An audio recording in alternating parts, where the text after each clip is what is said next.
Hi hello నమస్తే everyone. Most awaited movie 'దేవర part 1' సినిమాని చూసేశాను. కూకట్పల్లిలోని PVR next mall థియేటర్లో అర్ధరాత్రి 1 షో చూసి జస్ట్ ఇప్పుడే వచ్చాను. సినిమా అయిపోయిన వెంటనే ఎక్కడా ఆలస్యం చేయకుండా నా రూమ్‌కు వచ్చేశాను. ఎందుకంటే భారీ క్రేజ్ ఉన్న ఈ 'దేవర' సినిమా చూశాక నాకు ఎలా అనిపించిందనే విషయాన్ని వీలంత త్వరగా మీతో పంచుకోవాలనే ఆతృతతో ఆగలేక పరిగెత్తుకుంటూ వచ్చేశాను. రాత్రంతా నిద్ర లేకపోయినప్పటికీ ఇప్పుడు కూడా నిద్రపోకుండా సినిమా చూశాక నాకు ఎలా అనిపించిందనే విషయాన్ని మీతో పంచుకోవడం కోసం ఈ తెల్లవారుజామున వీడియో చేశాను. ఇక లేట్ చేయకుండా రివ్యూలోకి వెళ్ళిపోదాం. 'దేవర పార్ట్ 1' సినిమా నాకైతే నచ్చేసింది ఫ్రెండ్స్. అక్కడక్కడ కాస్త బోర్ ఫీలింగ్ కలిగినా, కొన్ని చోట్ల యావరేజ్ అనిపించినా ఓవరాల్‌గా సినిమా బాగుంది. సినిమాలోని interval bang, pre climax, climax అదిరిపోయాయి. సినిమా ప్రమోషన్స్‌లో భాగంగా ఎన్టీఆర్ చెప్పినట్టుగా చివరి 40 నిమిషాలు అయితే వేరే లెవెల్ అని చెప్పుకోవాలి. నిజానికి సినిమాకు ముందు చాలా రిస్క్ తీసుకొని అర్ధరాత్రి షోకు వెళ్తున్నాను. సినిమా ఎలా ఉంటుందో ఏమో అని కాస్త భయపడుతూనే నేను థియేటర్‌కు వెళ్ళాను. కానీ ఒకసారి సినిమా మొదలయ్యాక మళ్ళీ ఎక్కడ కూడా నాకు ఆ అనుమానం రాలేదు. సినిమా స్టార్టింగ్ సీన్ నుంచి క్లైమాక్స్ సీన్ వరకు నాకైతే బాగా నచ్చింది. సినిమాలోని విజువల్స్ గురించి ఎంత చెప్పినా తక్కువే అవుతుంది. ఆల్రెడీ సినిమా గ్లింప్స్, టీజర్, 2 ట్రైలర్లు చూశాకే సినిమాలోని విజువల్స్‌పై నాకు మంచి పాజిటివ్ ఒపీనియన్ ఏర్పడింది. థియేటర్‌కు వెళ్లి చూశాక కూడా విజువల్స్ విషయంలో స్టార్టింగ్ నుంచి క్లైమాక్స్ దాకా అదే పాజిటివ్ కొనసాగింది. దీంతో సినిమాటోగ్రాఫర్ రత్నవేలును మెచ్చుకోకుండా ఉండలేం. సముద్రం విజువల్స్, సొరచేప విజువల్స్, ఓవరాల్‌గా విజువల్స్ అన్నీ బాగున్నాయి. సినిమా ప్రమోషన్స్‌లో భాగంగా ఓ ఇంటర్వ్యూలో సినిమాటోగ్రాఫర్ రత్నవేలు మాట్లాడుతూ కొన్ని సన్నివేశాల కోసం చాలా కష్టపడాల్సి వచ్చిందని, ముఖ్యంగా నైట్ ఎఫెక్ట్ కోసం అతి తక్కువ వెలుతురులో షాట్స్ తీసినట్టు చెప్పాడు. అతని కష్టమంతా తెరపై స్పష్టంగా కనిపించింది. నిజానికి 'దేవర' సినిమాను 1990ల కాలంలో జరిగే కథ ఆధారంగా తెరకెక్కించారు.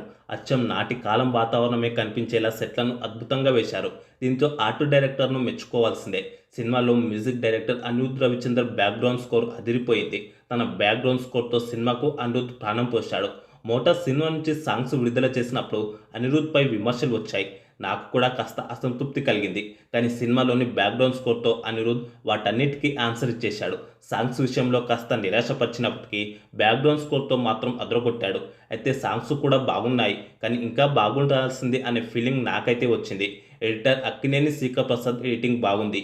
ఎన్టీఆర్ ఆర్ట్స్, యువసుధ ఆర్ట్స్ నిర్మాణ విలువలు బాగున్నాయి. సినిమా ఉన్నతంగా తెరకెక్కించడంలో నిర్మాతలు సక్సెస్ అయ్యారు. ఇక వీరందరికంటే కూడా ప్రధానంగా మెచ్చుకోవాల్సింది డైరెక్టర్ కొరటాల శివ గారినే. నిజానికి 'ఆచార్య' వంటి డిజాస్టర్ తర్వాత తీస్తున్న సినిమా కావడంతో 'దేవర'పై మొదట చాలామందికి అనుమానాలున్నాయి. కానీ 'ఆచార్య' ఫలితాన్ని ఈ సినిమా విషయంలో కొరటాల ఎక్కడా కనిపించనీయలేదు. ఆ సినిమా కంటే చాలా బెటర్‌గా తెరకెక్కించాడు. నిజానికి సినిమా కథ రొటీన్‌దే. ఈ విషయం మనకు ట్రైలర్‌లోనే అర్థమైపోయింది. ట్రైలర్‌లో కనిపించిన కథనే సినిమాలోనూ ఉంది. కానీ రొటీన్ కథను తన ఎంగేజింగ్ స్క్రీన్ ప్లేతో, టేకింగ్‌తో అద్భుతంగా చూపించాడు కొరటాల. అలాగే డైలాగులు బాగా పేలాయి. మెసేజ్ ఓరియెంటెడ్ కథలను మాత్రమే కాకుండా వేరే తరహా కథలను కూడా అద్భుతంగా చెప్పగలనని ఈ సినిమాతో కొరటాల నిరూపించుకున్నాడు. నన్నైతే 'దేవర'తో కొరటాల మళ్ళీ కమ్‌బ్యాక్ ఇచ్చాడనే చెప్పుకోవాలి. 'దేవర'లో యాక్షన్ సీన్స్‌కు పెద్దపీట వేశారు.